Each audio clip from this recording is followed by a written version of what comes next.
एक बातमी येत आहे संविधान संदर्भामध्ये अनेक राजकीय नेते संविधानाची शपथ घेतली जाते मात्र त्यांचं पालन केलं जात नाही।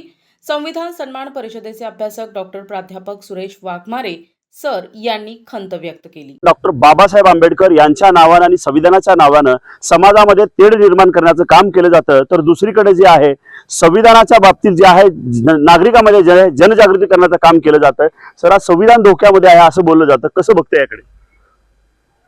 खरं तर या देशातील संविधानाच्या संदर्भामधला पहिल्यांदा दृष्टिकोन हा बदलला पाहिजे, कारण आज देखील बहुसंख्य लोकांची मानसिकता अशी आहे की हे संविधान जे आहे डॉक्टर बाबासाहेब आंबेडकरांनी लिहिलेलं आहे, म्हणजे विशिष्ट समाजाचं आहे। हा दृष्टिकोन पहिल्यांदा बदलला पाहिजे, कारण डॉक्टर बाबासाहेब आंबेडकरांनी लिहिलेल्या संविधानामध्ये दलित समाजाच्या संबंधीचा फार कमी उल्लेख या ठिकाणी आहे। संविधान हे सामाजिक न्यायाच्या दृष्टिकोनातून या ठिकाणी निर्माण करण्यात आलेलं आहे। या संविधानामध्ये सामान्य माणसाला, दुर्बल माणसाला न्याय देण्याच्या संदर्भामध्ये करण्यात आलेला आहे। या देशातल्या तळागाळातली आणि सर्व महिलांना सामाजिक न्याय देण्याच्या दृष्टिकोनातून या संविधानामध्ये तरतूद केलेली आहे।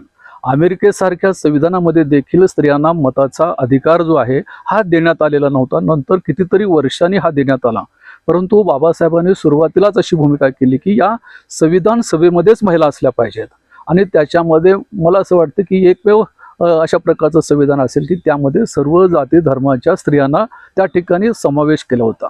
बेगम रसूल नावाच्या या महिला एकमेव महिला त्याच्यामध्ये होत्या। त्यानंतर मद्रासच्या ज्या त्या शेड्यूल कास्टच्या महिला होत्या, तर सवर्ण महिला होत्या, या सर्व महिलांचा समावेश त्या ठिकाणी केला। आणि त्याचा उल्लेख करताना बाबासाहेब असं म्हणाले की महिलांच्या संबंधीच्या भावना कदाचित आपल्याला कळणार नाही, मग या महिलांच्या भूमिकेतून आपल्याला त्यांना न्याय देता येऊ शकेल, आणि म्हणून बाबासाहेबांनी या संविधानामध्ये महिलांच्या संबंधीची तरतूद केली।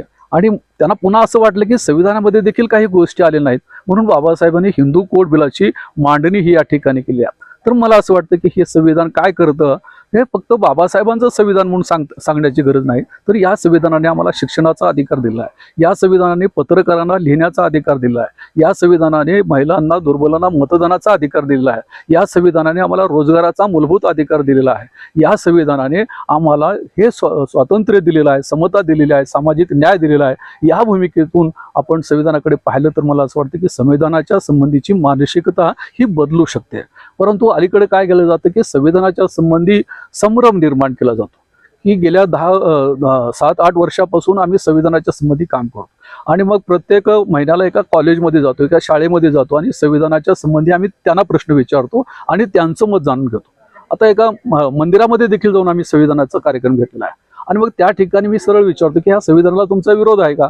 मग एका मंदिरामध्ये गेला तर एक मराठाचा मुलगा होता, तो म्हणाला आमचा संविधानाला विरोध आहे। तर मी बोलला विरोध असण्याचं कारण काय? तर ते म्हणाले आम्हाला असं सांगण्यात आले की जोपर्यंत संविधान आहे तोपर्यंत मराठा समाजाला आरक्षण मिळणार नाही। म्हणजे अशा स्वरूपाचा संभ्रम या ठिकाणी निर्माण केला जातो, आणि म्हणून सर्वजण सर्वसाधारणपणे हे संविधान एका जातीचं, एका धर्माचं नाही, ते संपूर्ण भारतीयांचं आहे, हा विचार लोकांच्या समोर ठेवणं गरजेचं आहे। आणि या दृष्टिकोनातून मला असं वाटतं की आजचा कार्यक्रम देखील तो त्याला जोडणारा आहे, आणि म्हणून या संविधानाच्या संदर्भामध्ये जागरूकता महत्त्वाची आहे। जसं मी मगाशी म्हणालो की महिलांना मताचा अधिकार दिलेला आहे, मतदान नाही किंवा मतविक्री आपण म्हणतो हे नाही आहे, तर मताचा अधिकार देखील त्यांनी कसा वापरावा हे देखील संविधानामध्ये सांगितले। ज्यावेळेला मताच्या अधिकाराची चर्चा चालू होती त्यावेळेला एका भांडवलदाराने सांगितले की बाबासाहेब तुम्ही मताचा किती अधिकार दिला तर आम्ही ते विकत घेऊ शकतो। आता ते घडलेलं आहे, परंतु बाबासाहेब त्याच्यावर असं म्हणाले होते की ठीक आहे तुम्ही विकत घेऊ शकता, परंतु या देशातल्या महिलांना जर, या ठिकाणच्या माणसाला जर मताची किंमत कळाली तर तुमच्यासारखे भांडवलदार जे आहेत हे पुन्हा बाहेर येऊ शकत नाहीत, राजकारण येऊ शकत नाही, ही भूमिका त्यामध्ये मांडलेली आहे। तर हा व्यापक विचार जो आहे हा समाजापर्यंत घेऊन जाण्याची गरज आहे मला असं वाटतं। एकंदरीत पाहायला गेलं तर आपण समाजामध्ये तळागाळामध्ये जे आहे संविधानाच्या बाबतीत जनजागृती करण्याचं आपल्या माध्यमातून काम केलं जातं, सातत्याने प्रयत्न केले जातं, परंतु दुसरीकडे जे आहे अनेक राजकीय नेते ज्या संविधानाची शपथ घेतली जाते परंतु ते तसे वागले जात नाही, याबद्दल कसं वाटतं? ते तो वास्तवता आहे, परंतु त्यांना लोकसभेमध्ये लक्षात आलं की आज देखील लोक संविधानावर विश्वास ठेवतात, आणि संविधानाला विरोध करणाऱ्या माणसाला सत्तेतून दूर देखील करू शकतात ही त्यांना भीती निर्माण झालेली आहे. आणि म्हणून मला असं वाटतं की लोकसभेच्या निवडणुका झाल्यापासून आम्ही संविधान बदलणार आहोत ही गोष्ट हळूहळू कमी होत गेली. नाहीतर त्यावेळेला सर्रासपणे म्हटलं जात होतं की आम्ही निवडून कशासाठी आलो आहोत, तर आम्ही संविधान बदलण्यासाठीच आलेलो आहोत. परंतु लोकसभेमध्ये लोकांनी त्यांना दाखवून दिलं की संविधानाच्या विरुद्ध जाणाऱ्या लोकांना आम्ही सत्तेमध्ये आणत नाहीत ही भूमिका त्यांच्या लक्षात आणून दिल्यामुळे सध्या तरी ते शांत आहेत असं मला वाटतं. संविधानाच्या विरुद्ध भाषा करणाऱ्या नेत्यांना शेवट काय आव्हान करणार? की संविधानाच्या विरुद्ध लोकांना असं लक्षात घाल की आता त्याच्यामध्ये मी सांगतो प्रामुख्याने की ओबीसी वर्ग मोठ्या प्रमाणामध्ये. खरं तर ओबीसी वर्ग जो आहे हा संविधानाला विरोध करण्यापेक्षा म्हणण्यापेक्षा संविधानाच्या विरोधी भूमिका असलेल्या मानसिकतेच्या सरकारमध्ये आहेत ही गोष्ट खूप वाईट आहे. कारण ओबीसी समाजासंबंधी एक म्हणेल की ज्या फांदीवर ते बसलेले आहेत ती फांदी तोडण्यासाठी ते प्रयत्न करीत आहेत. आणि म्हणून सर्वात जास्त हानी जी आहे ही ओबीसी समाजाला होणार आहे. कारण या ठिकाणी ओबीसी समाजाच्या संदर्भामध्ये बाबासाहेबांनी जेवढं काम केलेलं आहे कदाचित कुणाच्याही संदर्भामध्ये केलं आहे. की एका बाजूला सरकार सांगते की काँग्रेसने बाबासाहेबाला एवढा त्रास दिला की बाबासाहेबांनी राजीनामा दिला, परंतु ही गोष्ट खरी नाही. काँग्रेसने त्रास दिला म्हणून बाबासाहेबांनी राजीनामा दिला नाही. बाबासाहेबांनी ओबीसीच्या संदर्भामध्ये आयोग नेमण्याच्या संबंधी शिफारस केली होती आणि तो आयोग नेमला गेला नाही आणि स्त्रियांना अधिकार देणारा हिंदू कोड बिल पास झालं नाही. या दोन कारणासाठी बाबासाहेबांनी राजीनामा दिलेला आहे. हे ओबीसीना सांगण्याची गरज आहे.